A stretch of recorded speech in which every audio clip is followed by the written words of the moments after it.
अगर आप अपनी कुंडली का परामर्श चाहते हैं, अपने प्रश्नों के उत्तर चाहते हैं, समस्याओं का समाधान चाहते हैं, तो आप हमारे नंबर पर हमें कॉल कर सकते हैं या व्हाट्सएप मैसेज कर सकते हैं। सूर्य ज्योतिष का आधार जो है मुख्य रूप से बृहत पराशर होरा शास्त्र है।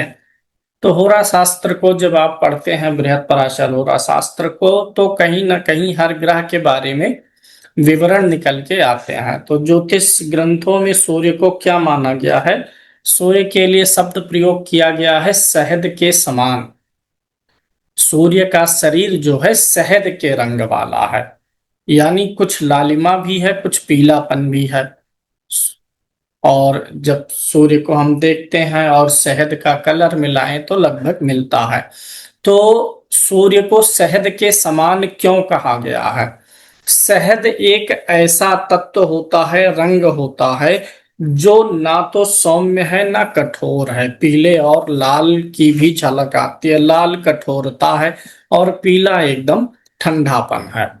तो पीला और लाल दोनों आ गया, यानी उग्रता और सौम्यता दोनों का मिश्रण जिसमें हो वह कौन है? वह सूर्य है। ना तो सौम्य है ना कठोर है। इसका मतलब यह होता है कि सूर्य से प्रभावित व्यक्ति का शरीर ना तो बहुत कठोर होता है ना ही बहुत सौम्य होता है। यानी अगर किसी के शरीर में लगन में सूर्य बैठा है, लगन माने शरीर, तो क्या हो जाएगा कि व्यक्ति का शरीर बहुत भारी भी नहीं होने वाला है, लेकिन व्यक्ति का शरीर कमजोर भी नहीं रहने वाला है। राजा है सूर्य ग्रहों का, और राजा को होना भी ऐसे ही चाहिए कि वह शरीर से मोटा ना दिखे लेकिन शरीर से मजबूत रहे। सूर्य को ज्योतिष ग्रंथों में भूरी आंखों वाला बताया गया है। सूर्य को भूरी आंखों वाला क्यों कहा गया? अन्य किसी ग्रह के लिए आंख की चर्चा नहीं की गई है। ना तो चंद्रमा की आंखों को बताया गया, ना मंगल को बताया गया, लेकिन सूर्य की आंखों का वर्णन क्यों किया गया है और भूरी आंख वाला सूर्य को बताया गया है? क्योंकि सूर्य के लिए आंख बहुत मैटर करता है।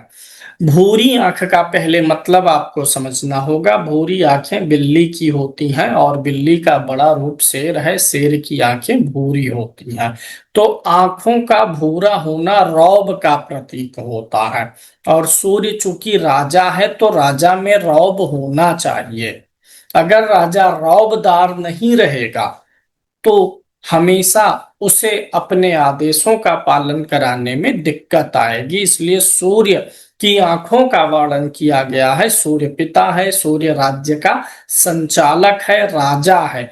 और बहुत सारी बातें जो हैं आंखों के एक्सप्रेशन से कही जाती हैं। बहुत बार जब हम अपने घर में ही देखते हैं, बच्चे हैं या कोई भी है, आंखों से पता चल जाता है ना कि अगला व्यक्ति क्या चाह रहा है। आंखों से पता चल जाता है कि अगर बच्चा कुछ करने जा रहा है, पिता या माता की आंखों को देख के वो समझ गया कि ये काम नहीं करना है। तो ये कैसे समझा? आंखों के एक्सप्रेशन से। आंखों में एक्सप्रेशन कैसे आता है? रौब से आता है। इंप्रेशन का कारक ग्रह जो है वो सूर्य होता है। सूर्य की आंखों का वर्णन, और सूर्य की आंखों को भूरी आंख वाला इसीलिए कहा गया क्योंकि भूरी आंख में क्या होता है? रौब होता है। जहां रौब अच्छा होगा वहां पर एक्सप्रेशन, आप आंखें तिरछी करके देखेंगे और अगला व्यक्ति डर जाएगा। वहीं कुछ लोग ऐसे भी होते हैं, वो उनकी आंखों का एक्सप्रेशन कैसा भी जाए, सामने वाले पे फर्क ही नहीं पड़ता, लोग उससे डरते ही नहीं हैं। तो इसीलिए जिसका सूर्य अच्छा होता है वो अपने हाव भाव से, एक्सप्रेशन से, आंखों से अगले व्यक्ति को अनुशासित कर देता है। सूर्य अनुशासन का ग्रह है। जब बच्चा कुछ गलत करने जा रहा था, आपने तिरछी आंखों से देखा, बिना कुछ बोले बच्चा समझ गया कि मुझे ये नहीं करना है, अनुशासन में आ गया। तो आंखों से भी अनुशासन बनाया जाता है। हमेशा जरूरी नहीं है कि बोला ही जाए। तो सूर्य की आंखें भी बहुत महत्वपूर्ण है क्योंकि राजा का काम अनुशासन बनाना भी है।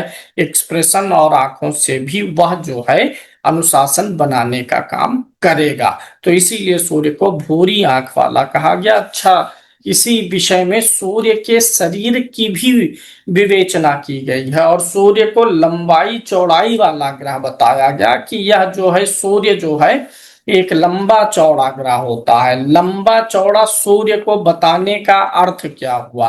अन्य किसी ग्रह के लिए स्पेशली नहीं कहा गया है। सूर्य को लंबा चौड़ा इसलिए बताया गया है क्योंकि वह राजा है, और राजा को जब बताया जाएगा कि वह कैसा है, तो इससे क्या पता चलेगा कि राजा की शरीर अच्छी होनी चाहिए। राजा की शरीर कद काठी अच्छी होगी तो वह जब सभा में जाएगा तो उसे क्या मिलेगा? सम्मान मिलेगा।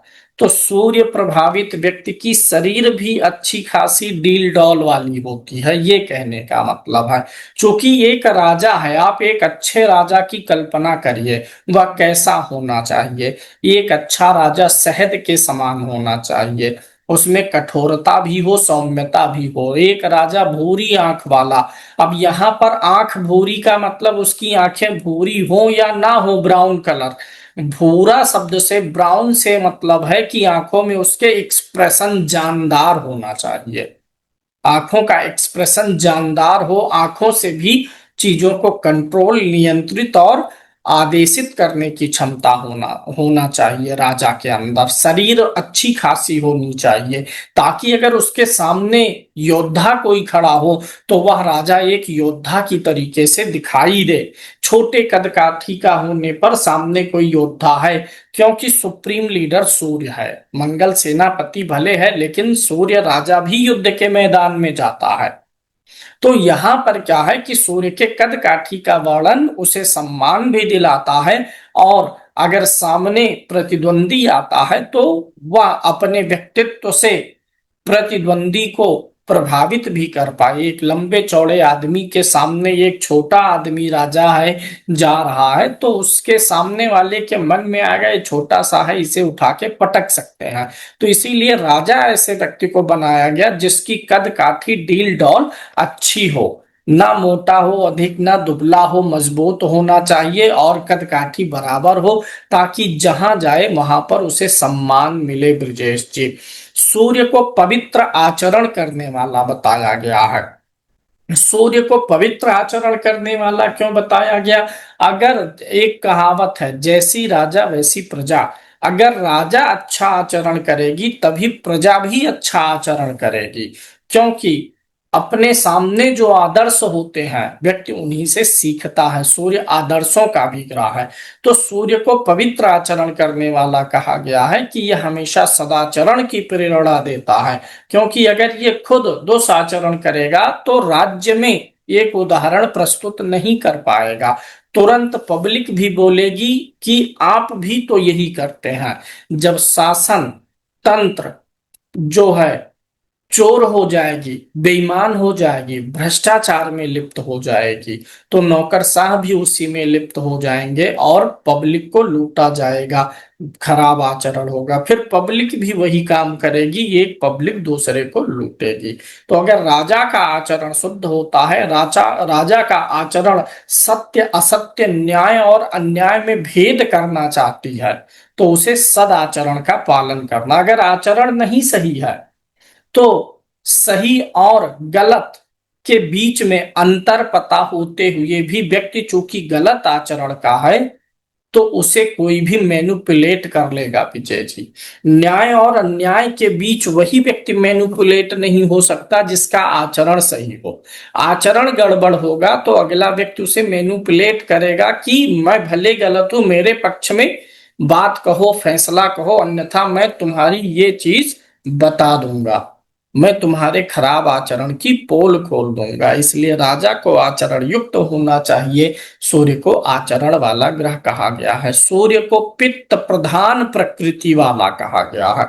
इसका शरीर जो है, सूर्य का शरीर या सूर्य से प्रभावित व्यक्ति का शरीर, जिसके लगन में सूर्य बैठा होगा पहले घर में, या जिसकी कुंडली में सूर्य पहले व्यक्ति का पहले घर का स्वामी होगा सूर्य कुंडली में, तो वह व्यक्ति पित्त प्रधान हो जाएगा। ऐसे में भूख अच्छी लगती है, राजा को भूख अच्छी लगनी चाहिए, उसे पुष्टाहार मिलना चाहिए। भूख अच्छी लगेगी तो शरीर को एनर्जी मिलेगी और वह अपने राजसी तत्व को बना के रख पाएगा। तो सूर्य अगर लगन में है, लग्नेश है, तो आप जानिए कि व्यक्ति जो है पित्त तत्व का प्रधान व्यक्ति है और उसकी भूख प्यास अच्छी रहने वाली है। एक चीज और कहा गया है, सूर्य को कम बालों वाला कहा गया है। सूर्य के सिर पे बाल कम कहे गए हैं, इसीलिए अक्सर आप देखते हैं कि सरकारी नौकरी में रहने वाले लोग, खासकर जितने ज्यादा बड़े पद पर होते हैं, उनके बाल झड़ जाते हैं। क्योंकि बड़े पदों का कारक कौन है? सूर्य है। सरकारी नौकरी का कारक कौन है? सूर्य है। तो जो लोग जितने बड़े पद पर रहेंगे और पावर में रहेंगे, एक तो है बड़ा पद मिल जाता है लेकिन पावर नहीं रहती अपने हाथ में, कोई और ही संचालित करता है। आपका पद होता है लेकिन फैसले कोई और लेता है। लेकिन जब आप कोई ढीठ निर्भीक बड़े अधिकारी को देखेंगे, जो जितने ऊंचे पद पर होगा उसके बाल झड़ जाते हैं, वो गंजा हो जाता है, यहां से उसके बाल हट जाते हैं। वो किसी भी प्रकार से शासन सत्ता से जुड़ा व्यक्ति है, उच्च अथॉरिटी में है, तो उसके बाल झड़ेंगे, बाल उसके कम होंगे, क्योंकि सूर्य के खुद बाल कम है। इसीलिए देखिए, गृह मंत्री अमित शाह के सिर पे भी बाल कम है। ज्यादातर आप देखेंगे जो ऊंचे पदों पर गए हैं उनके बाल में कमी आ जाती है। बहुत सारे सरकारी नौकरी वाले लोगों को ही आप ऐसा ज्यादातर देखेंगे कि उनके बाल गंजे हो गए हों, वो बाल झड़े हों। कुछ लोगों का तो बीमारी से झड़ता है, लेकिन एक कॉमन वे में यहाँ के बाल उम्र के साथ झड़ना, तुरंत नहीं। अब किसी व्यक्ति के पूरे बाल 25 साल की और 30 साल की उम्र में साफ हो गए तो वो किसी बीमारी का कारण है। तो उसको मत समझ लीजिएगा कि इस व्यक्ति के ऊपर सूर्य महाराज की ज्यादा कृपा हो गई, 25 साल में ही सारे बाल झड़ गए। उम्र के साथ जितनी परिपक्वता आएगी, सूर्य प्रौढ़ा अवस्था का ग्रह होता है। प्रौढ़ा अवस्था परिपक्व अवस्था होती है, अनुभव की अवस्था होती है। तो जब प्रौढ़ा अवस्था आती है तब बाल झड़ता है। तो सूर्य को कम बालों वाला कहा गया। इसमें कारण भी बनता है, सूर्य एक गर्म ग्रह है, सूर्य से सिर का विचार भी होता है। तो सूर्य को आप एक तरीके से ऐसे भी सोच सकते हैं कि इसके सिर पे बड़ा भार रहता है, क्योंकि सूर्य राजा है, उसे वो हर विभाग का मालिक है। एजुकेशन हो गया, डिफेंस हो गया, हेल्थ हो गया, राजा को तो सब कुछ के प्रति जवाबदेह होना है, भले उसने मिनिस्टर को बैठा रखा है। तो राजा जो सूर्य है, एक तो उसके ऊपर इतना भार है, तो उस भार का तनाव उसके कारण से समझ लीजिए, या फिर दूसरा सूर्य एक गर्म ग्रह है। गर्म चीजें जहां पर रखी जाती हैं वो बंजर बन जाता है।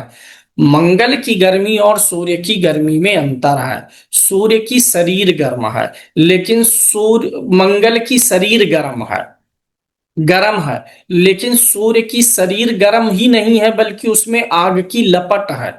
भाई, कोई चीज गर्म होना और किसी चीज से आग की लपट निकलना, ये दोनों ही उस वस्तु को गर्म बनाएंगी राजेश जी।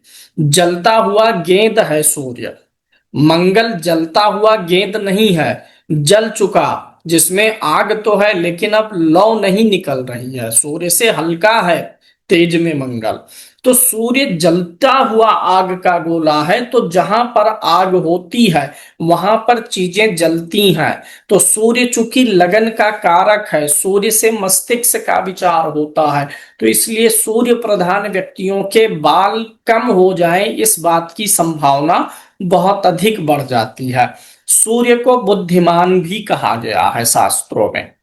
जब आप वहां विचारणीय विषय पढ़ेंगे पेज पर बुक में, तो यहाँ वहां पर यही सब चीजें लिखी हैं। मैं उन्हीं चीजों को एक्सप्लेन कर रहा हूं। मैं आपको बताऊं पेज संख्या, चंद्र ग्रह का सभी भावों में फल, मैं पेज संख्या आपको बता देता हूं।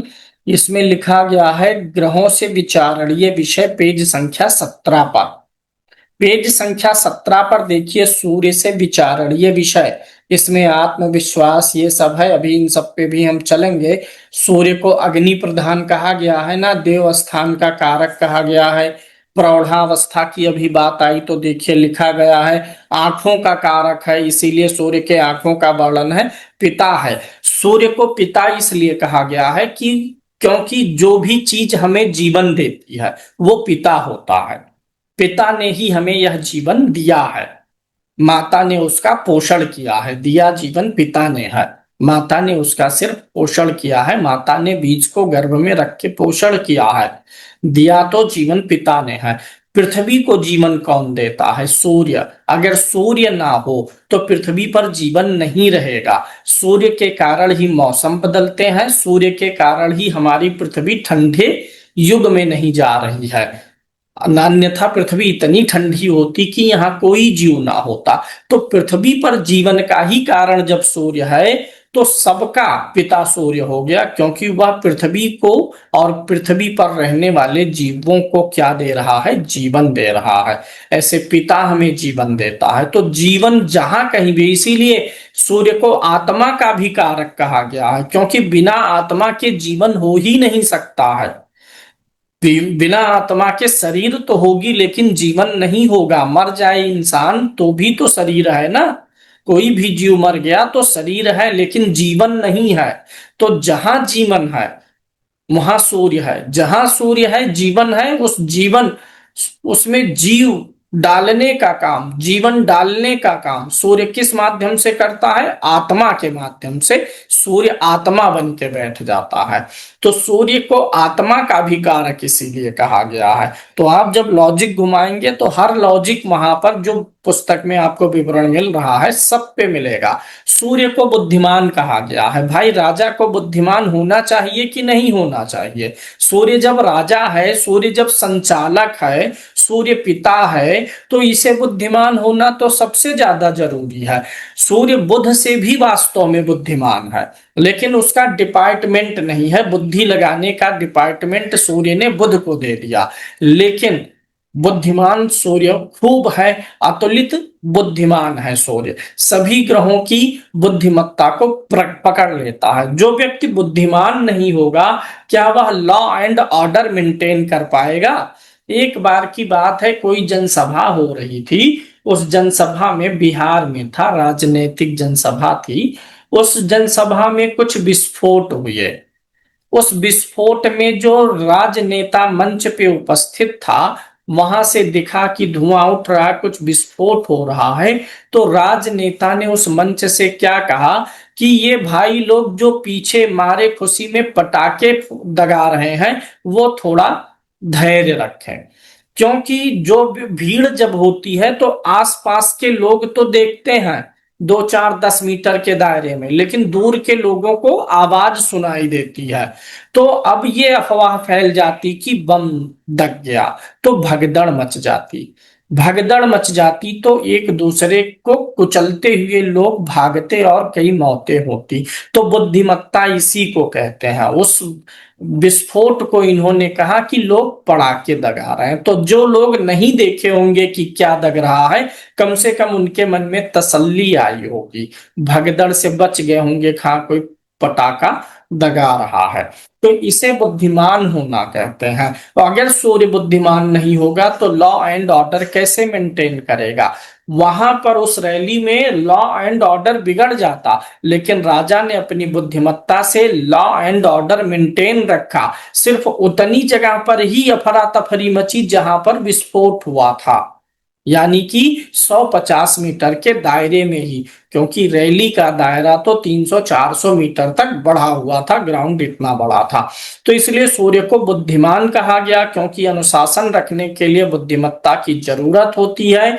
और यहां पर जो है कोई मूर्ख व्यक्ति होगा तो वह अनुशासन नहीं बना पाएगा। और मूर्ख व्यक्ति को क्या आप अपने घर का संचालन करने देते हैं? चाहे कोई भी व्यक्ति छोटे स्तर पर हो या बड़े स्तर पर हो, जो कोई भी संचालन कर रहा है वो मुखिया है। क्या हम अपने घर में मुखिया, मुखिया माने सूर्य, क्या हम मुखिया ऐसे व्यक्ति को बनाएंगे जो मूर्ख होगा? नहीं। अगर हम ऐसे व्यक्ति को बनाएंगे तो वह लॉ एंड ऑर्डर को बिगाड़ के रख देगा। व्यक्ति बुद्धिमान होगा तो वह लोगों को नियंत्रित कर पाएगा। कंट्रोल करना एक चतुराई का काम है। सिर्फ लोगों के हाव भाव को ही नहीं कंट्रोल करना होता है, लोगों के आचरण को कंट्रोल करना होता है, लोगों के बुद्धि को कंट्रोल करना होता है, सूचनाओं को नियंत्रित करना होता है, बहुत सारी चीजों को अनुशासन में रखना पड़ता है लॉ एंड ऑर्डर के लिए। और ऐसा बुद्धिमान ही व्यक्ति कर सकता है। इसलिए सूर्य सबसे ज्यादा बुद्धिमान है, क्योंकि वह संचालक है, राजा है। पिता क्यों कहा गया ये हमने बता ही दिया, क्योंकि जीवन देता है इसलिए पिता है। और यहाँ पर जो है पिता मतलब क्या होता है? जन्म का कारण। पिता मतलब जन्म का कारण, समझ पा रहे हैं ना? पिता is equal to reason of birth, दोनों चीजें एक ही है। अब चाहे उसको पिता कह लीजिए, चाहे और व्याख्या कर दीजिए, तो जन्म का कारक या कारण। ऐसे सूर्य भी पृथ्वी पर जीवन का, जीवन के जन्मने का कारण है, इसलिए सूर्य पिता है। सूर्य को आत्मविश्वास भी कहा गया है, जैसा कि अभी हमने बुक में आपको पढ़ के बताया पेज संख्या 17 पे। सूर्य आत्मविश्वास का कारक है, क्योंकि राजा वही बनेगा जिसके अंदर आत्मविश्वास हो। बिना आत्मविश्वास के आप राजा कैसे बन सकते हैं? आपके अंदर कॉन्फिडेंस नहीं है, सेल्फ कॉन्फिडेंस नहीं है, तो आप क्या करेंगे? आपके अंदर कॉन्फिडेंस नहीं आएगा। अच्छा, कॉन्फिडेंस आता कहाँ पे है? कॉन्फिडेंस आता वहां पे है भैया जहां चीजें स्पष्ट होती हैं, क्लियर होती हैं। जब चीजें क्लियर नहीं होती है ना, तो कॉन्फिडेंस नहीं आता है। चीजें क्लियर कब होती हैं? जब चीजों पे प्रकाश पड़ता है। हम कभी कभी सवाल पूछते हैं ना कि गुरुजी थोड़ा छठे भाव पर प्रकाश डालिए, तो इसका मतलब क्या है? क्या मैं टॉर्च लेकर के कुंडली के छठे भाव पर लाइट मार दूंगा? छठे भाव पर प्रकाश डालिए मतलब छठे भाव की शंकाओं को दूर करना। और शंकाओं को दूर करना ही तो आत्मविश्वास होता है। शंकाएं रहित हो गए जब आप, तो आप क्या हो जाते हैं? कॉन्फिडेंस हो जाते हैं। तो एक तो ये सेंस हो गया, ठीक। दूसरा सेंस यह है कि चीजों में क्लैरिटी तब आती है जब चीजें हमें दिखाई देती हैं। और चीजें दिखाई किस माध्यम से देती हैं? प्रकाश के माध्यम से। अगर आपके कमरे में कुछ भी पड़ा हुआ है, बेड है, एक तरफ कुर्सी है, टेबल है, तमाम चीजें हैं, आप सो जाइए, एकदम अंधेरा कर दिया जाए, तो क्या आप एकदम कॉन्फिडेंस में बिस्तर से उठेंगे? नहीं। आपको पता है एकदम अंधेरा है, कहीं लड़ जाएंगे, कहीं भिड़ जाएंगे, या तो मुझे चोट लगेगी या कोई वस्तु का नुकसान होगा। लेकिन जैसे ही प्रकाश फैलता है, तुरंत आपके अंदर कॉन्फिडेंस आ जाता है, किधर से निकलना है ये तुरंत पता चल जाता है, क्योंकि सूर्य के ही पास प्रकाश है। और प्रकाश ही क्या करता है? चीजों को क्लियर करता है। प्रकाश ही हमारी शंकाओं का समाधान करता है। पहले आप शंका में थे जब आप उठ रहे थे कि कहीं मैं जहां पैर रख रहा हूं यहां कोई वस्तु तो नहीं रखी है, जब अंधेरा था। प्रकाश आया और आपकी शंका दूर हो गई, आपको दिख गया। अगर वस्तु रखा है तो भी शंका दूर, नहीं रखा है तो भी शंका दूर हो गई, दिख गया क्या रखा है क्या नहीं। तो इसीलिए सूर्य के पास प्रकाश है। वह प्रकाश आप चाहे लाइट वाला प्रकाश मान लीजिए, चाहे ज्ञान का प्रकाश मान लीजिए। जहां ज्ञान का प्रकाश रहेगा, जहां चीजों को देख पाने का प्रकाश रहेगा, वहीं पर डाउट क्लियर हो जाएंगे। और डाउट क्लियर होने पर ही हमारे अंदर क्या आता है? आत्मविश्वास आता है। इसीलिए सूर्य को आत्मविश्वास का कारक कहा गया है। हम देखते किस चीज से हैं? आंखों से।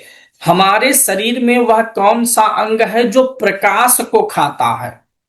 पेट अन्न खाएगा, तमाम नाक वायु को खाएगा, लेकिन आंखें प्रकाश को खाती हैं। यानी प्रकाश किसका पार्ट है? सूर्य का है। सूर्य और प्रकाश में कोई अंतर नहीं है। जैसे दिया और उसकी रोशनी, चीनी और उसकी मिठास, दोनों एक ही चीज है ना। मिर्ची और तीखापन दोनों एक चीज है कि दोनों अलग है? ऐसे सूर्य और प्रकाश दोनों एक ही चीज है। अगर उसमें प्रकाश नहीं है तो वह सूर्य कैसा? सूर्य है तो उसमें प्रकाश होना ही होना है। इसीलिए सूर्य के प्रकाश को ग्रहण करने वाला अंग आंख है। आंख बिना प्रकाश के कुछ कर ही नहीं सकता। वास्तव में हमारी आंखें नहीं देखती हैं, देखता तो प्रकाश है। इसीलिए आंखों का कारक भी कौन सा ग्रह है? सूर्य है। आंखों का विचार आप पढ़ेंगे कि सूर्य से आंखें विचार होती हैं, लेकिन क्यों? आपको अब उसका रीजन, उसका कारण समझ में आया होगा।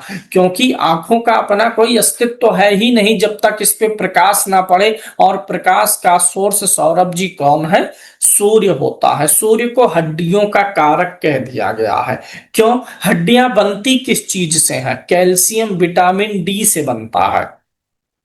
हड्डी क्या है? साइंटिफिकली प्रूव है ना, विज्ञान कहता है कि हड्डी क्या है? कैल्शियम है। कैल्शियम मतलब विटामिन डी। और विटामिन डी का पहला सोर्स क्या है? जहां से हर जगह विटामिन डी फैलता है वह क्या है? धूप। बहुत बार आपने सुना होगा डॉक्टर कहते हैं धूप में रहना है कुछ देर, ताकि क्या हो जाए? विटामिन डी का सही पोषण मिले। ये जो फल फूल सब्जियों में विटामिन डी आता है वो भी सूर्य के प्रकाश से ही आता है। सूर्य प्रकाश देता है। सूर्य की प्रकाश से सिर्फ ये मत समझिए धूप होता है, उजाला होता है। सूर्य के प्रकाश से ही वनस्पतियां पोषण लेती हैं, विटामिन डी एब्जॉर्ब करती हैं। पृथ्वी से तो वो खनिज लेती हैं, लवण उनको मिल रहा है, अम्ल मिल रहा है, क्षार मिल रहा है जड़ से, पृथ्वी से। लेकिन कैल्शियम वो सूर्य के प्रकाश से लेके अपने अंदर रख ली। अब हम जब उनको खाएंगे तो सूर्य का प्रकाश, सोचिए विटामिन डी इनडायरेक्टली, पहले डायरेक्टली कहां गया? सब्जी में, फल में, फिर इनडायरेक्टली हमने खा लिया है। तो इस प्रकार से सूर्य विटामिन डी का सबसे बड़ा स्रोत है। पशु भी चारा खाती है तब वो जाकर के दूध देती है। उस चारे में विटामिन डी कहां से आया? सूर्य से आया।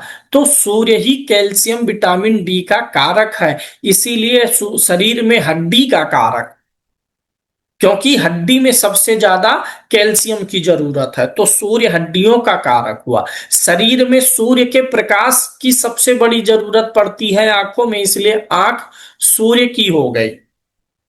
तो जहां जहां सूर्य का प्रधानत्व आता है वो सब कुछ हमारे शरीर में भी सूर्य से जुड़ जाएगा। इस बताइए, सोलर सिस्टम का संचालन कौन करता है? सूर्य कर रहा है। सूर्य ही पूरी सौर मंडली को चला रहा है। सूर्य क्या कर रहा है? सूर्य की ग्रेविटेशनल, ये सूर्य है आपका, ठीक है। सूर्य खुद गोल गोल घूम रहा है। सूर्य का गुरुत्वाकर्षण बहुत अधिक है। गुरुत्वाकर्षण बोलते हैं किसी एक चीज की दूसरे चीज को अपने तरफ खींचने की शक्ति को गुरुत्वाकर्षण बोलते हैं। तो सूर्य के चारों तरफ जो दूसरे सभी ग्रह घूम रहे हैं, क्यों घूम रहे हैं? क्योंकि जो दूसरे ग्रहों का गुरुत्वाकर्षण है उससे सूर्य का गुरुत्वाकर्षण बहुत गुना भारी है। तो जो जिसका गुरुत्वाकर्षण सबसे ज्यादा है उसी के चारों तरफ सब कुछ घूमने लग जाता है। तो सूर्य क्या कर रहा है? पूरे सौर मंडल को घुमा रहा है, यानी पूरे सौर मंडल को संचालित कर रहा है। शरीर में ऐसी कौन सी चीज है जो घूमती है, दौड़ती रहती है? वह कौन सी चीज है? ब्लड। और उसे घुमाने वाला कौन है? हृदय। सोलर सिस्टम में घूमती क्या चीज रहती है? सूर्य, चंद्रमा, मंगल, बुध, गुरु, शुक्र, Shani, Rahu, Ketu, Uranus, Neptune, Pluto, ये सब घूम रहे हैं। घुमा कौन रहा है? सूर्य। यानी घुमा रहा है, यानी संचालन कर रहा है। वही सूर्य हमारा क्या है? हृदय है। जब मृत्यु होती है तो खून दौड़ना क्या करता है? बंद कर देता है। खून दौड़ना क्यों बंद कर देता है? क्योंकि दौड़ाने वाला हृदय काम करना बंद कर देता है। तो सृष्टि, जो हमारा सोलर सिस्टम शरीर के अंदर है, वह खत्म हो जाता है। ऐसे सूर्य हृदय है। सूर्य सोलर सिस्टम का संचालन हमारे शरीर के अंदर हृदय के माध्यम से कर रहा। तो सूर्य को हृदय भी कहा गया है, सूर्य को मस्तिष्क भी कहा गया है। सूर्य को मस्तिष्क भी कहा गया है क्योंकि मस्तिष्क और हार्ट ये दोनों मिलके संचालन करते हैं। संचालन हार्ट और मस्तिष्क दोनों करते हैं। देखिए, शरीर का संचालन जो हो रहा है, खून दौड़ रहा है, इसमें कोशिकाएं बन रही हैं, शरीर का विकास हो रहा है, ये सब हार्ट के कारण से। शरीर के जो फंक्शन चालू हैं ये किस लिए चालू है? हार्ट से। लेकिन शरीर की जो गतिविधि चालू है, मैं ये जो हाथ हिला रहा हूं, ये भी तो संचालित हो रहा है, तभी मैं हाथ हिला रहा हूं, मैं बोल रहा हूं, ये संचालन में कैसे कर रहा हूं कि मेरा मुंह बोल रहा है, आपके कान सुन रहे हैं। इसे सूर्य संचालित कर रहा है मस्तिष्क के रूप में, क्योंकि दिमाग सुनता है, दिमाग प्रतिक्रिया देता है, दिमाग में न्यूरॉन्स होते हैं। तो जो शरीर का ढांचागत संचालन है वह सूर्य हृदय बन के कर रहा है, और शरीर का जो बाह्य संचालन है जिसे हम एक्सप्रेशन कहते हैं, प्रतिक्रिया कहते हैं, बोलना, सुनना, चलना, आपको कोई चिंगोटी काट ले तो ये सूचना किसको मिलती है? मस्तिष्क को मिलती है। मस्तिष्क बताता है मुंह को कि अब चिल्लाओ, अरे राम हो, चोट लगने पर। कुछ अच्छा खाए तो मुंह से निकला, वाह बड़ा मजेदार था, ये जीभ ने मस्तिष्क को बताया, तब मस्तिष्क ने कहा कि ऐसा करो। तो सूर्य हृदय के माध्यम से शरीर का और दिमाग के माध्यम से हमारी एक्टिविटीज का, हरकतों का, प्रतिक्रियाओं का संचालन कर रहा है। अगर हम सिर्फ भीतरी संचालन में रहेंगे तो हम कोई प्रतिक्रिया नहीं दे पाएंगे। पढ़ाते समय मैं मुंह नहीं खोल पाऊंगा, हाथ नहीं उठा पाऊंगा, आप ऐसे सिर हिला नहीं पाएंगे, तो क्या हुआ? सिर्फ एक संचालन हुआ, व्यक्ति जीवित रहा लेकिन प्रतिक्रियाशील नहीं हुआ। इसलिए सूर्य को हृदय और मस्तिष्क दोनों का कारक कहा गया। क्यों कारक कहा गया, ये आपको समझ में आ गया होगा। यही दो चीजें हमें जीवित रखती हैं और जीवन देती हैं। हृदय हमें जीवित रखता है और मस्तिष्क हमें जीवन देता है। जीवित है हार्ट के नाते, और इसमें सजीवता कौन भर रहा है? सूर्य रूपी मस्तिष्क। सूर्य को मान सम्मान, पद और प्रतिष्ठा का ग्रह कहा गया है। क्यों कहा गया है? क्योंकि राजा के ही ये कारकत्व है भाई, राजा सम्मानित व्यक्ति होता है, सबसे बड़ा पद राजा का होता है। राजा चाहेगा तो आपको पद दे देगा, आपसे पद छीन लेगा। पद देगा तो क्या मिलेगा? सम्मान। पद छीनेगा तो क्या मिलेगा? अपमान।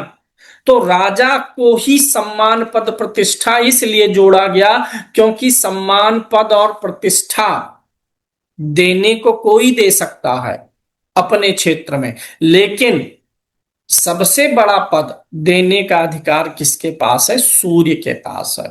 सबसे बड़ा पद छीनने का अधिकार कौन है? सूर्य के पास है। सूर्य तो जीवन छीन सकता है क्योंकि सूर्य क्या है? आत्मा है भाई। हार्ट और मस्तिष्क का कारक जब वही हो गया तो छीनने पे आए तो ये भी छीन लेगा, जीवन ही छीन लेगा, तो पद और प्रतिष्ठा की क्या बात है?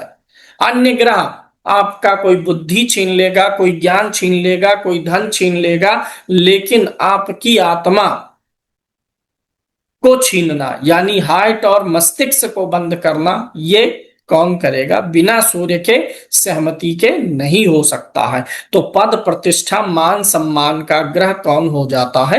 सूर्य हो जाता है, क्योंकि राजा है और ये सब राजा के लिए ही देखे जाते हैं। अब यहां पर एक चीज और देखिएगा कि जब आप, सूर्य को कहा गया है कि सूर्य एक ऐसा ग्रह है कि वह जहां होगा वहां पे अनुशासन होगा, जहां पे देखेगा वहां पे अनुशासन होगा। अनुशासन का कारक कहा गया है सूर्य को। चूंकि राजा है तो ये अनुशासन का कारक होगा। अब एक चीज आप आजमाइए, या ऐसे महसूस हो जाएगा अभी आपको, आप किसी ऑफिस में काम कर रहे हैं, सूर्य का महत्व कितना अधिक है अनुशासन में। आप एक ऑफिस में काम करते हैं, 5-6 लोग काम कर रहे हैं, सब अपने टेबल पे अपने उसमें बैठे हुए काम कर रहे हैं, रोज काम कर रहे हैं, अपना निश्चिंत होकर के टाइम पे गए, टाइम पे आए। लेकिन मान लीजिए एक दिन आपकी ऑफिस में जहां आप काम कर रहे हैं कई लोग, मालिक पहुंच गया है, उस दिन और अन्य दिनों के काम और अनुशासन में अंतर रहता है कि नहीं रहता है? बहुत अंतर रहता है। जब कोई नेता, मंत्री, मुख्यमंत्री कहीं दौड़े पर जाता है, हॉस्पिटल के विजिट के लिए गए, तो आप देखिए उस दिन सब टाइम पे आएंगे, टाइम के बाद तक रुक जाएंगे, एकदम एक्टिव रहेंगे। यानी राजा जहां होता है या राजा जहां देखता है, वहां पे अनुशासन बन जाता है। तो सूर्य एक ऐसा ग्रह है, जब कुंडली में अच्छा रहेगा तो आप जहां रहेंगे वहां की चीजों को अनुशासित रखेंगे। सातवीं दृष्टि जहां जाएगी वहां की चीजें अनुशासित रहेंगी। इसीलिए कभी कभी ऐसा होता है कि सूर्य के कारण से कलह हो जाती है निजी रिश्तों में। सातवां भाव पत्नी का है, निजी रिश्ते का है। सातवें भाव में सूर्य का होना या लगन से सातवें भाव पर दृष्टि डालना कलह का कारण बन जाती है। क्यों? इसमें एक तो ये आप समझ सकते हैं कि सूर्य गर्म ग्रह है, जहां बैठा गर्मी उत्पन्न किया। वास्तव में ये कारण नहीं है। वास्तव में कारण यह है कि सूर्य जहां बैठा है उस भाव पे और जहां देख रहा है वहां पे अनुशासन चाहता है। और सातवां भाव निजी रिश्तों का है, बहुत ज्यादा निजी भाव है। सातवां पति पत्नी का भाव है।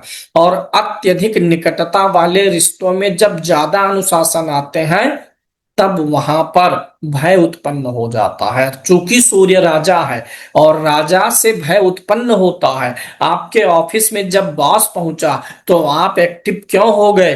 पहले आप अन्य दिनों में जब आप काम करते थे तो आप अपने बगल वाले कलीग के कंधे पर हाथ रख के, और क्या हाल चाल है विनोद जी, आज का लाए हो, परीठा वरीठा लाए हो कि नहीं?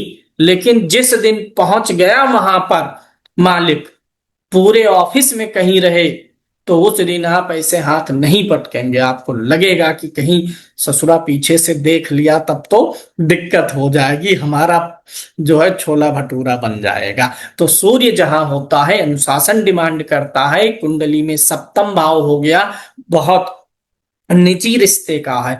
और एक पति से अत्यधिक अनुशासन की उम्मीद नहीं करती है, और ना एक पति एक पत्नी से करती है।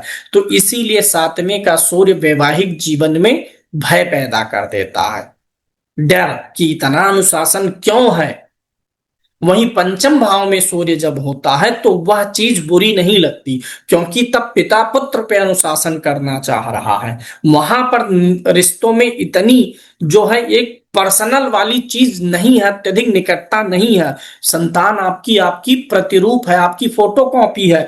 उसे अनुशासन सिखाते हैं जब आप, तो वह चूंकि उसे जब आप अनुशासन सिखाते हैं तो उसे लगता है कि आप अपने गुणों को उसमें डाल रहे हैं। चूंकि वह आपकी ही फोटोकॉपी है, आपकी ही जनरेशन है, आपके ही बल से उत्पन्न हुआ है, तो वह आपके आदेश को, आपके अनुशासन को एडॉप्ट करने में ज्यादा फ्लेक्सिबल है, क्योंकि है तो आपका ही खून ना। तो इसलिए वो गुण धर्म मिल गए। लेकिन आपका जीवन साथी जो है वो तो बिल्कुल विपरीत है ना, उसमें तो आपके गुण धर्म नहीं है ना, उसका ब्लड अलग है, आपका ब्लड अलग है। तो वहां पर वो चीजें क्या लगने लगती हैं? आदेश लगने लगती हैं, क्योंकि डीएनए अलग अलग है। तो सूर्य जहां होगा अनुशासन होगा, और जब बिगड़ा हुआ सूर्य होगा तो अनुशासन क्या करने लग जाता है? भय उत्पन्न करने लग जाता है। इसीलिए जब भी किसी भी ग्रह की दशा होगी तो उसके जो गुण दोष होते हैं वो दशा में ज्यादा दिखाई देते हैं। जब सूर्य की दशा आएगी तो जो चीजें मैं बता रहा हूं ये चीजें आपके अंदर अपने आप आएंगी। सूर्य की दशा में व्यक्ति चीजों को नियंत्रित करने की इच्छा में आ जाता है। सूर्य की दशा में व्यक्ति जो है मान सम्मान पाने की इच्छा में आ जाता है। सूर्य की दशा में व्यक्ति जो है, सूर्य की दशा में व्यक्ति चीजों को देखने का नजरिया बदल देता है। सूर्य हमारा नजरिया भी है, दृष्टिकोण भी है, वही प्रकाश से ही चीजें क्लियर होती है ना। सूर्य की दशा में हमारे अंदर अधिक कॉन्फिडेंस आ जाता है। ये हर ग्रह के लिए बात है। किसी भी ग्रह की दशा होती है तो उस ग्रह के कारकत्व उसकी दशा में आपके अंदर परिवर्तन लाते ही लाते हैं। अब सूर्य को अगर आपको अच्छा करना है कुंडली में, तो जो चीजें सूर्य की हैं उन चीजों को आप जो है अपने जीवन में अलाइन करिए, उन चीजों से जुड़े हुए मामलों में अहंकार खत्म करिए। सम्मान, सूर्य सम्मान का ग्रह है, सूर्य पिता है। तो सूर्य को सही करने का पहला उपाय यही है कि आप अपने पिता को सम्मान देने लग जाइए। पिता को रोकना टोकना इस बात का संकेत है कि आप अपने सम्मान को रोक टोक रहे हैं। पिता ही सूर्य है, और अगर पिता को सही कर ले गए तो आपका सूर्य अपने आप सही हो जाएगा। पिता का सम्मान करना है, आदर करना। अब एक मजे की बात बताता हूं। सूर्य पिता है, मंगल भाई है, चंद्रमा माता है। रिश्तों को लोग किस नजरिए से देखते हैं? एक सामान्य नजरिए से। पिता की दो संतानें हैं, किसी पिता की तीन संतानें हैं। एक संतान को लगता है कि ये पिता पक्षपाती है, उस वाले की ज्यादा करते हैं, मेरी कम करते हैं। उस भाई के लिए जो है कुछ खर्चा ज्यादा कर देते हैं, मेरे लिए नहीं करते। पिता के प्रति मन में द्वेष आया। वास्तव में यह द्वेष क्या कर रहा है? आपकी कुंडली के सूर्य को कमजोर कर रहा है। होगा क्या इससे? होगा ये, वो पिता जो भौतिक रूप से सामने है वो पक्षपात कर ही रहा है, आपकी कुंडली का सूर्य भी पक्षपाती हो जाएगा। कोई भी रिश्ता आपके साथ गलत व्यवहार करेगा और आप उसके साथ निष्पक्ष रहोगे, तो जो चीज उस रिश्ते से आपको नहीं मिल पा रहा है उसका 4 टाइम्स, 4 गुना आपके कुंडली का वाग्रह आपको दे देगा।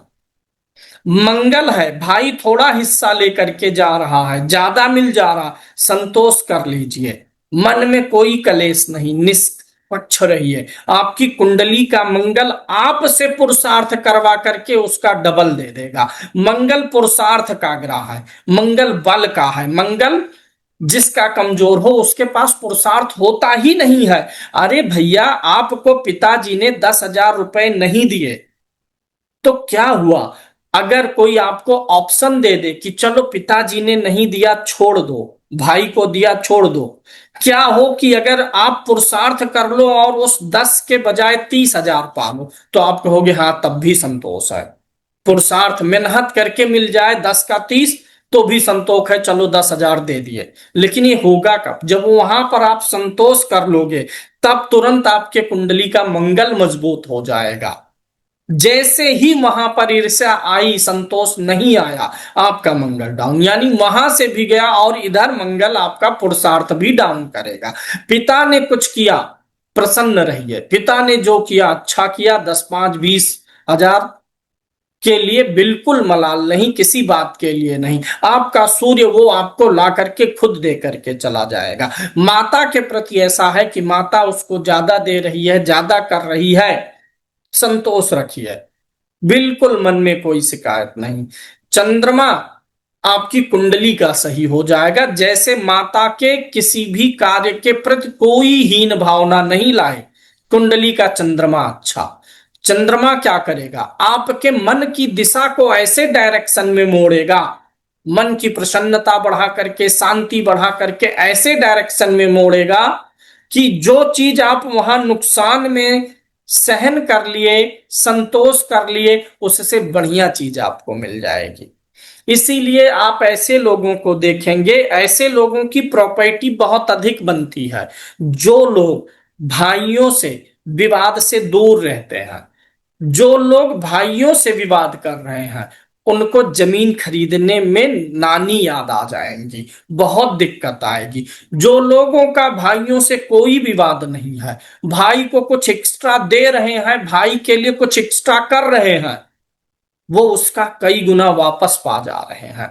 ऐसे सूर्य पिता के लिए जितना करेंगे, जितना संतोष कर रहे हैं, उसका कई गुना आपका मान सम्मान और यश बढ़ जाएगा। और वही मान सम्मान यश के बल पे जो आपने वहां संतोष किया है वो समाज आपको वापस कर देगा। अरे भाई, आप क्या देखते हैं? चीजों का नाम देखते हैं, फेम देखते हैं। जो चीज नामित है, प्रसिद्ध है, लोग उसी के पीछे तो भागते हैं। तो जब आपने सूर्य को संतोष किया, उधर कोई हीन भावना नहीं, तो सूर्य आपको आपके कार्य क्षेत्र में नाम दे देगा, प्रसिद्धि दे देगा। नाम और प्रसिद्धि मिला तो जहां 2 क्लाइंट थे वहां 5 क्लाइंट हो गए, तो वो चीज रिवर्स हो करके अपने आप आ गई। तो ये बात हर ग्रहों के लिए लागू है। इसमें एक लोगों के मन में चल रहा है, गुरुजी पत्नी के लिए क्या सोचें। पत्नी अगर कुछ कह रही है, वाइफ तो संतोष कर रहे हैं, तो क्या ईश्वर या शुक्र ऐसा घुमा करके 2 4 पत्नियां ला के दे देगा? नहीं भैया, इस मामले में तो हम कुछ नहीं कह सकते। आप लोग ट्राई करिए, वाइफ को बोलिए आपको प्रताड़ित करें, आप संतोष करते रहिए, फिर देखिए शुक्र ला के दे रहा है कि नहीं दे रहा है, फिर हमको भी बताइएगा। ठीक, ये हास परिहास का विषय है। जब शुक्र ग्रह पे चलेंगे तो आपको समझ में आएगा। 1 2 ग्रह का उदाहरण दे करके मुझे समझाना था, ऐसे हर ग्रह के कारकत्व के लिए है। शुक्र जो है स्त्री का कारक नहीं है, शुक्र प्रेम का कारक है। शुक्र प्रेम का कारक है। अब वह प्रेम एक स्त्री को पुरुष से और पुरुष को स्त्री से मिल रहा है, तो वह भी प्रेम है। और समाज में प्रेम, वस्तुओं से प्रेम, ईश्वर से प्रेम, जगत से प्रेम, जो चीजें दिखाई दे रही हैं सबसे प्रेम। हम अपनी पुस्तक संभाल के क्यों रखते हैं, आप अपना लैपटॉप संभाल के क्यों रखते हैं? क्योंकि प्रेम है। प्रेम मतलब चीजों को संभालना होता है, हैंडल करना होता है, कोमलता पूर्वक, कोमलता पूर्वक, जेंटली, भावनात्मक लगाव के साथ चीजों को हैंडल करना ही क्या कहलाता है? प्रेम कहलाता है। जब आप सामने प्रेम देंगे तो आपको प्रेम मिलेगा। इसका सबसे तगड़ा उदाहरण यह है पंकज जी, आप चिल्लाइए किसी पर, अभी जाइएगा क्लास के बाद किसी पे चिल्लाइएगा कि तुमने ऐसा किया वैसा किया, और आपको बताइए बदले में क्या मिलेगा। कोई व्यक्ति एक बार सहेगा, दूसरी बार अगर आप चिल्ला के बोल रहे हैं तो वो भी चिल्ला के ही बात करेगा। आजमा लीजिए। इसीलिए क्रोध में लोग अक्सर चिल्लाते हैं, गुस्से में लोग चिल्लाते हैं। घर में जब भी झगड़ा होगा तो क्या झगड़ा प्रेम भरी आवाज में होता है?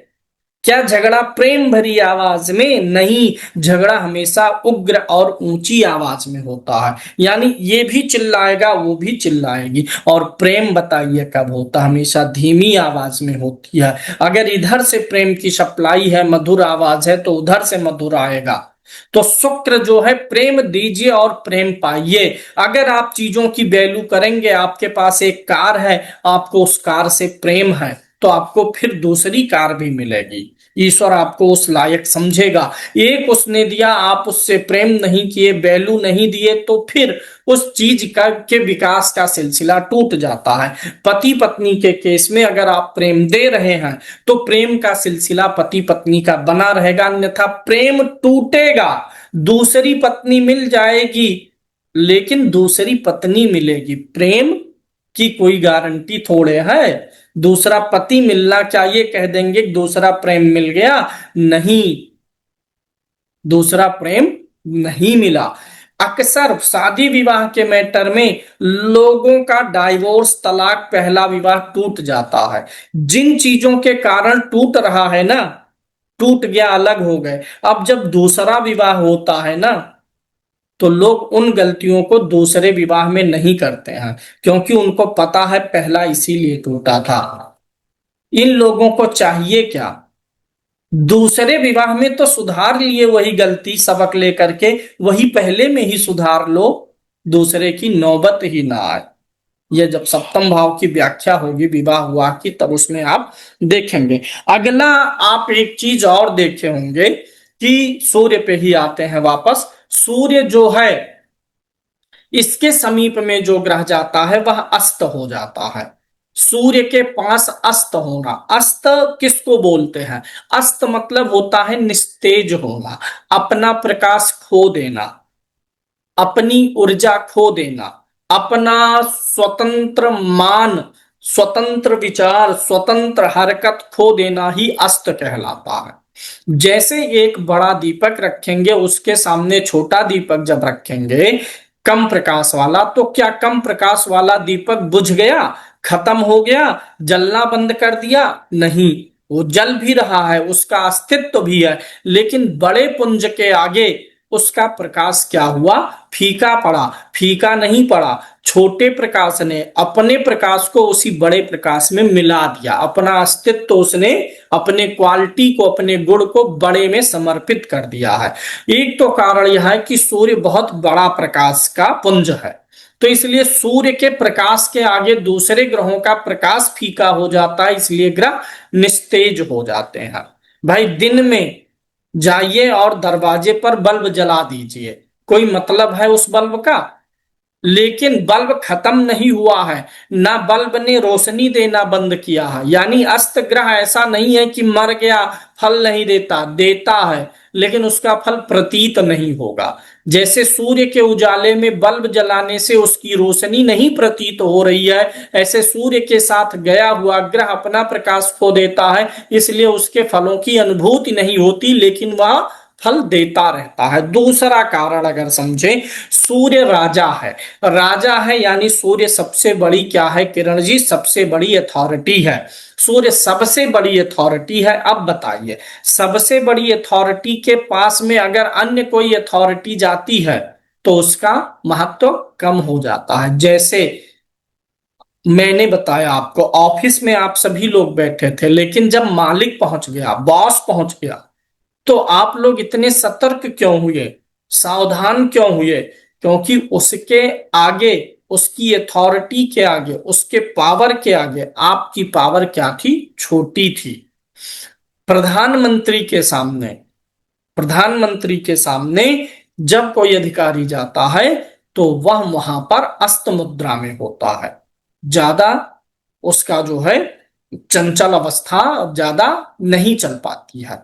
लेकिन वही बड़ा अधिकारी जब अपनी ऑफिस में होता है तो छोटे अधिकारियों पे रौब जता सकता है, आदेश दे सकता है, लेकिन प्रधानमंत्री को नहीं दे पाएगा। यानी हर बड़ी अथॉरिटी के आगे उससे छोटी अथॉरिटी क्या हो जाती है? अपने अधिकारों का को सीमित कर लेती है, कंट्रोल में आ जाता है। राजा के साथ जो होगा उसे कंट्रोल में आना पड़ेगा, अपना प्रभाव छोड़ना पड़ता है। इसलिए सूर्य के साथ जो ग्रह जाता है वह अस्त हो जाता है।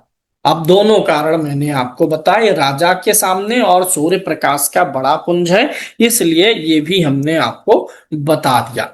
अब अगर सूर्य की बात करें, अगर ऐसा लगता है कभी कि सूर्य फल देने में कमी कर रहा है, अगर हमें कहीं भी किसी भी चीज से जो रिजल्ट लेना होता है, आउटपुट बढ़िया नहीं मिलता है, तो हम उसे क्या देते हैं?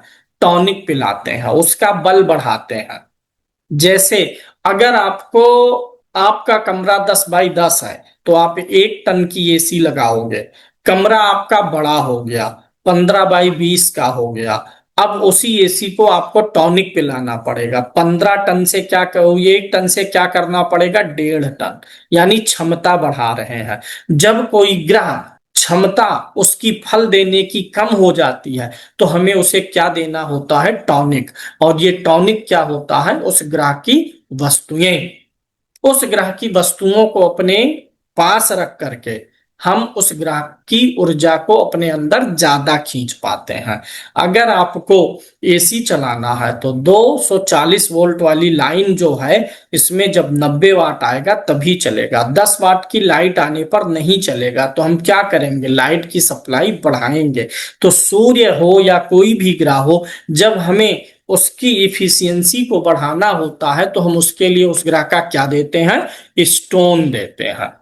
स्टोन सबसे तगड़ा माध्यम है, क्योंकि जो भी कोई स्टोन होता है उसमें उस ग्रह के ऑक्साइड होते हैं। सूर्य का रंग लाल है, माणिक्य भी लाल है।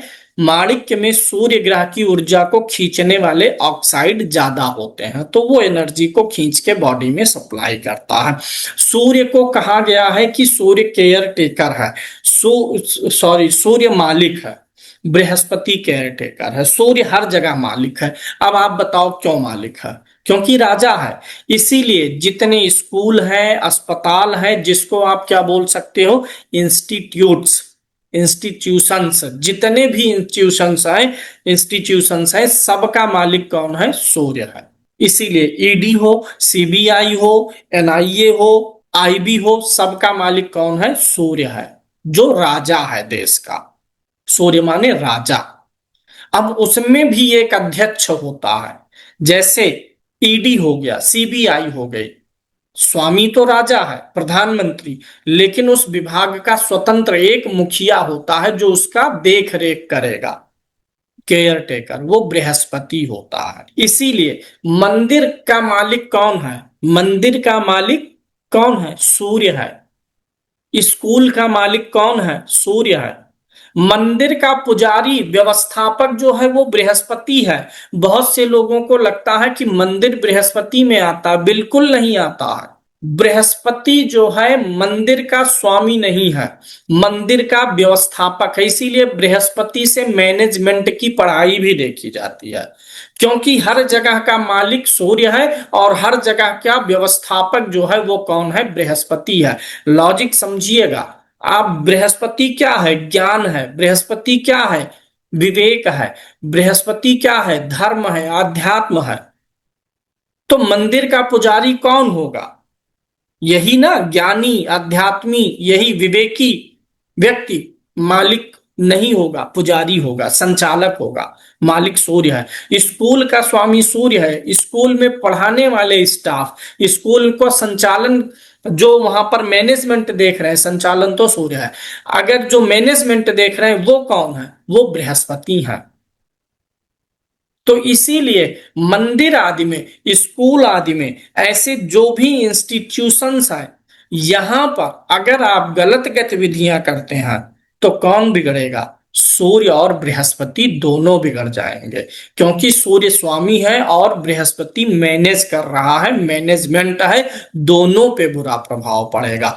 मंदिर में चप्पल उतार के जाना है, इसके पीछे कोई भी कारण नहीं है। आप चप्पल पहन के जाओ, आप मुंह में जो है कीचड़ पोत के जाओ या गंगा स्नान करके जाओ, उस ईश्वर को कोई फर्क नहीं पड़ता है, क्योंकि वह ईश्वर कीचड़ भी है, वह ईश्वर अमृत भी है, वह ईश्वर प्रकाश भी है, अंधकार भी है। ये मानने की भूल बिल्कुल मत करना। जो सुगंधित है, जो अच्छा है, जो सुंदर है, जो सौम्य है, जो पवित्र है, सिर्फ ईश्वर वही है। जो सबसे अपवित्र है, जो सबसे भयानक है, जो सबसे ज्यादा दुर्गंध वाला है, वही ईश्वर समान रूप से सर्वत्र विद्यमान है। तो ये जो हम चप्पल उतार के जाते हैं, शुद्ध भावना से जाते हैं, ये इसलिए नहीं बनाया गया नियम। अब सोचिए हमारे महर्षि कितने उच्च कोटि के विद्वान थे कि मंदिर सूर्य का स्थान है और बृहस्पति वहां का व्यवस्थापक है।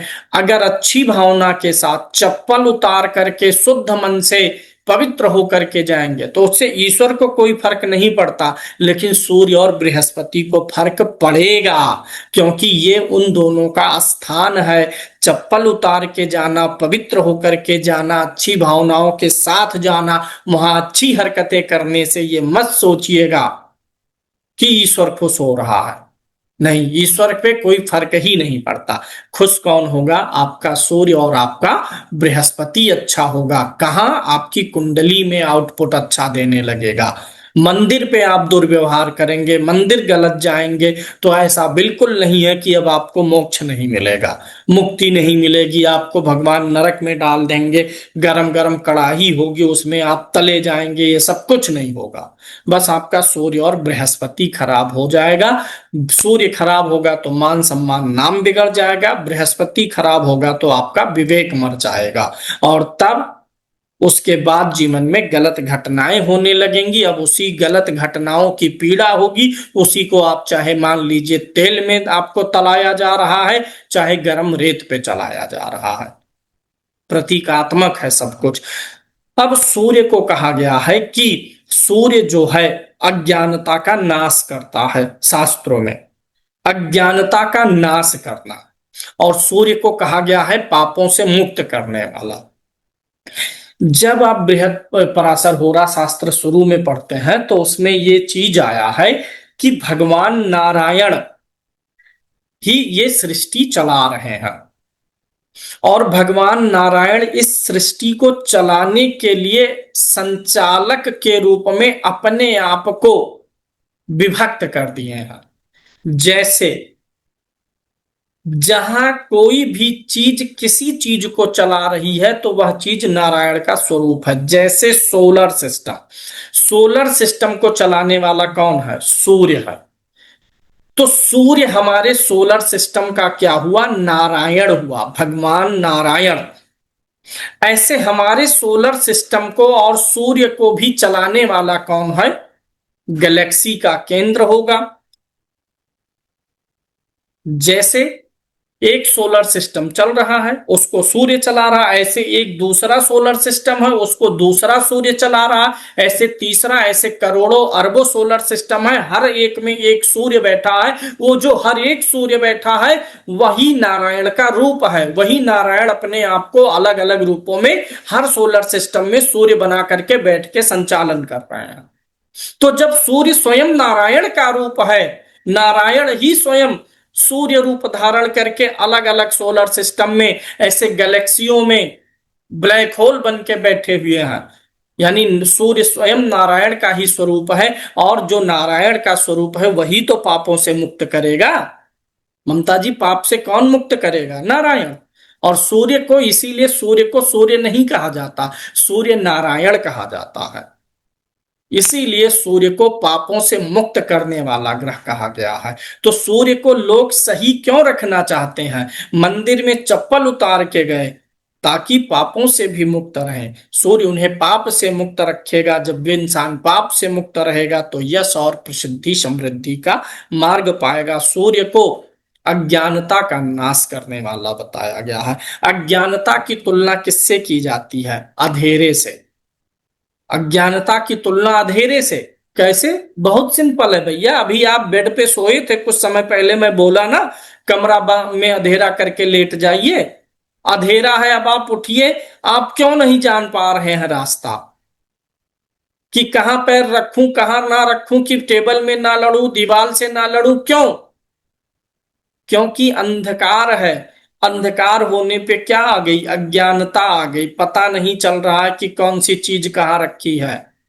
जब पता नहीं चल रहा कि कौन सी चीज कहाँ है, दिखे ना कोई चीज, किसी भी चीज का स्पष्टीकरण सामने ना हो, तो वही क्या होता है? अज्ञानता होता है। अज्ञानता आती कहाँ से है? अंधकार से। अंधकार को नष्ट कौन करता है? प्रकाश। और वह प्रकाश आता कहाँ से है? सूर्य से। इसलिए सूर्य अंधकार रूपी अज्ञानता को नष्ट करने वाला ग्रह कहा गया है।